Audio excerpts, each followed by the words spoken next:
मेरा नाम अशोक है। मैं एक मिडिल क्लास फैमिली से हूँ।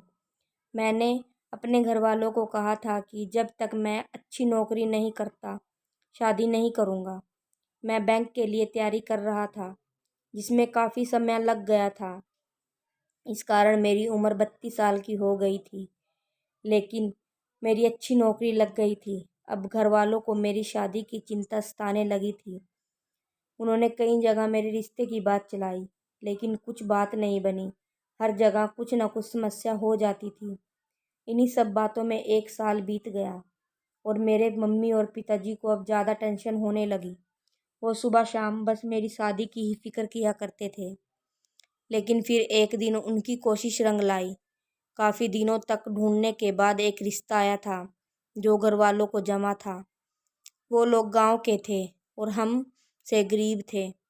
घर वालों ने मुझे उस लड़की की तस्वीर दिखाई। लड़की अच्छी थी। मैं कहीं और शहर में नौकरी करता था। मम्मी और पापा ने लड़की को उसके घर जाकर देखा। मुझे भी कहा था, लेकिन मैं नहीं आ पाया। मम्मी को लड़की पसंद आ गई थी। मम्मी ने कहा कि अब मैं शादी जल्दी से करना चाहती हूँ। शादी का ऐसा योग बन रहा था कि या तो शादी 15 दिन हो या फिर 2 साल बाद। लेकिन अब शादी को टाला नहीं जा सकता था, इसलिए शादी 15 दिन में होना तय हो गया था। इतने कम समय में अब मेरा लड़की देखने जाना हो नहीं सका था, इसलिए मैं अब शादी के लिए ही छुट्टियां लेकर आ गया था। मैं शादी के करीब 5 दिन पहले ही आ गया था। शादी की तैयारियां चल रही थी। बहुत जल्द में सब पूरी तैयारियां करने लगे और फिर शादी का समय आ गया। शादी वाले दिन हम लोग बारात लेकर लड़की वालों के यहाँ पहुँच गए। वहाँ सब के चेहरे देख मुझे अजीब सा लगा। मुझे एक छोटे से कमरे में ठहराया गया। मैंने पापा से पूछा, पापा यहाँ सब ठीक है ना? पापा ने बोला, सब ठीक है। शादी गांव की थी। फेरों के समय भी लड़की ने अपना चेहरा घूंघट से ढका हुआ था। शादी के बाद विदा होकर हम सब लोग अपने घर आ गए। घर आने पर मेरी सुहागरात से पहले मेरे मम्मी और पापा मुझे अकेले में ले जाकर कुछ ऐसा बताते हैं जो मैंने पहले कभी नहीं सुना। वो बोले, हमारे घर में एक रिवाज और प्रथा है कि शादी होने के 15 दिनों तक दूल्हा अपनी दुल्हन का मुंह नहीं देखता। मैंने बोला, यह क्या? आज से पहले तो आपने इसके बारे में मुझे पहले नहीं बताया। वो बोले कि पहले नहीं बता सकते थे, क्योंकि पहले बताना अशुभ होता है, इसलिए यह शादी के बाद ही बताया जा सकता है। मुझे समझ नहीं आया रहा था कि एकदम से यह बात कैसे आ गई, लेकिन फिर मम्मी पापा के जोर देने पर मुझे उनकी बात माननी ही पड़ी। पिताजी ने मुझे एक काला कपड़ा दिया और कहा, इसे बांध कर ही कमरे में जाना, गलती से इसे खोलना नहीं।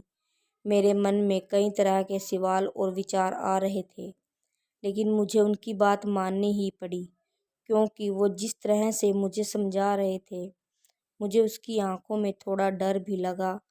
इसलिए मैंने उसकी बात रख ली।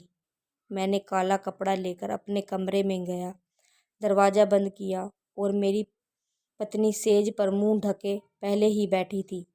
मैंने अभी काला कपड़ा अपनी आंख पर नहीं बांधा था। मैं उसके पास गया।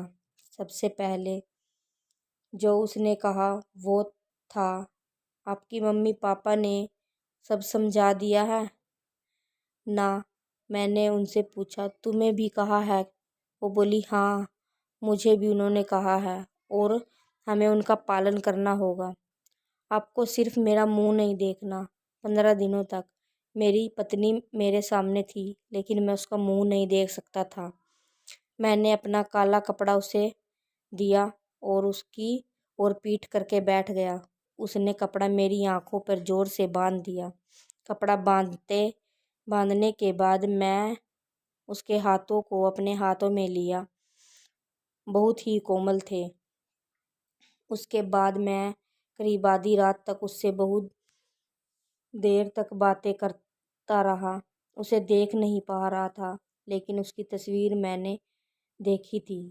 इस तरह बंद आंखों के बीच हमारे नए जीवन की शुरुआत हो रही थी। दिन में भी इस तरह का विशेष ध्यान रखना पड़ता था। वो पूरा समय घूंघट में ही रहती थी। शादी के पहले मुझे प्यार क्या होता है इसका पता नहीं था, लेकिन शादी के बाद मुझे अपनी पत्नी से प्यार हो गया था। मैं बड़ी बेसब्री से 15 दिन ख़त्म होने का इंतज़ार कर रहा था। दिन दिन निकलते रहे और मेरा प्यार बढ़ता गया। आखिर 15 दिन हो गए। मैंने अपनी मम्मी और पापा से कहा कि आज 15 दिन पूरे हो गए हैं, कुछ पूजा या दूसरा उपाय तो नहीं करना। उन दोनों के चेहरे पर एक अजीब सी घबराहट थी। मुझे समझ नहीं आया कि क्यों। वो लोग बोले, कुछ नहीं। मैंने उनसे फिर पूछा कि क्या बात है, आप इस तरह से क्यों लग रहे हो? वो बोले, कुछ नहीं। उस रात मैं कमरे में गया। अब मेरे हाथ में काला कपड़ा नहीं था। मेरी पत्नी आज भी घूंघट ओढ़े थी। मैंने जाते ही उससे कहा कि आज यह घूंघट क्यों? मेरी पत्नी मुझसे कहती है कि मैं आपसे कुछ सवाल पूछना चाहती हूँ। मैंने बोला, पूछो। वो बोली, आप मुझसे कितना प्यार करते हैं? मैंने बोला, 15 दिन में तुम्हें पता नहीं चला? उसने कहा, कितने दिनों तक आपने मुझे देखा नहीं था। अब सोचो कि आपको कुछ ऐसा देखने को मिले जो आपने सोचा भी नहीं था। वो भी आप मुझसे उतना ही प्यार करोगे?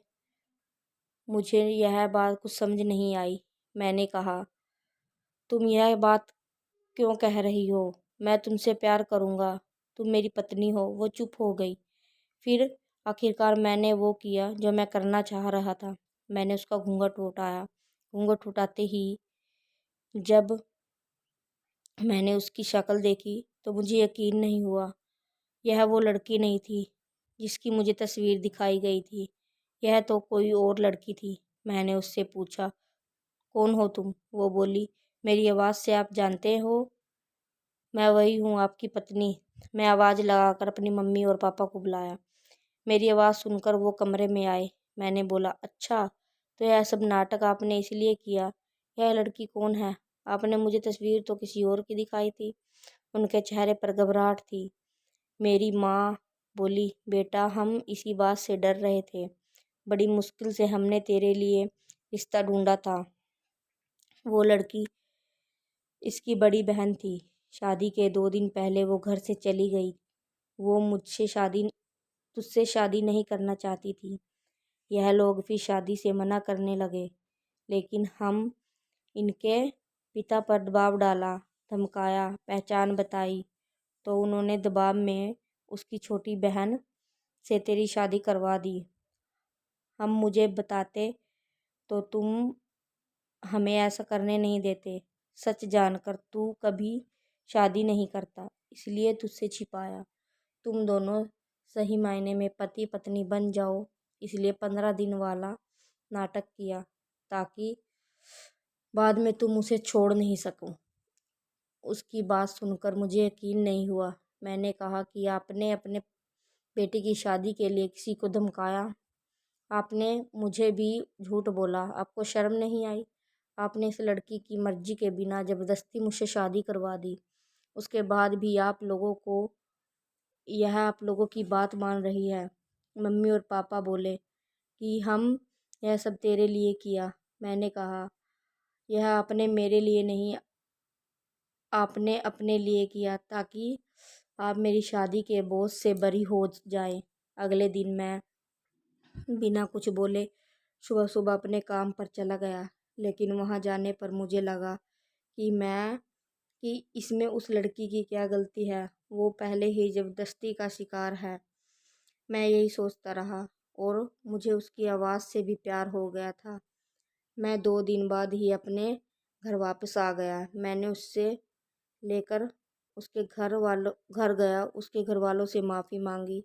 उसकी आंखों में आंसू थे। फिर मैंने उससे पूछा, क्या तुम मुझसे प्यार करती हो? वो बोली, मैं अपने आप को खुशकिस्मत मानती हूँ कि आप जैसा पति मुझे मिला है। जो भी हुआ हम दोनों को मिलाने के लिए हुआ था। मैं आपके लिए और आप मेरे लिए ही बने थे, तभी अपने आप रास्ते बनते गए। उसकी इन्हीं बातों पर मैं उसे और ज़्यादा प्यार करने लगता हूँ।